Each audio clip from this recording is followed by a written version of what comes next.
নেতা রাস্তায় ভাবে কি দেখতেছেন? আমি দেখতেছি এই রাস্তার হাড্ডিগুড্ডি এত শক্ত কেন? কোথাও একটা ফাটল বা গর্ত নেই। এই রাস্তার কন্ট্রাক্টরের নাম্বারটা কি পাওয়া যাবে?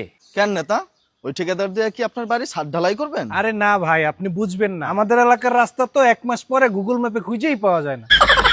আর বর্ষাকালে তো নৌকায় ব্যবহার করা লাগে। রাস্তায় জায়গায় জায়গায় তো সুইমিং পুল হয়ে থাকে। একদম ঠিক বলছস। আর ভাবতেছি আমাদের এলাকার চিটার বাটপার মিস্ত্রিদের লাথি মেরে খেদাবো, আর এই এলাকার ঠিকাদারকে ধরে নিয়ে যাব যাতে আমাদের এলাকার রাস্তা চকচকে থাকে। নেতা, ঠিকাদার সরানোর আগে আপনারা সরানো দরকার। কেন? আমি তো উন্নয়নের জোয়ারে ভাসিয়ে দিতে চাচ্ছি। জোয়ার তো ঠিকই আসে, কিন্তু আপনার পকেটের কোঠায় তো আটকে যায়। রাস্তার যে বাজেট হয় তার 50% আপনার পকেটেই যায়। ঠিকাদার কি ওর নিজের পকেটের টাকা দিয়ে রাস্তার বিটুমেন বসাবে?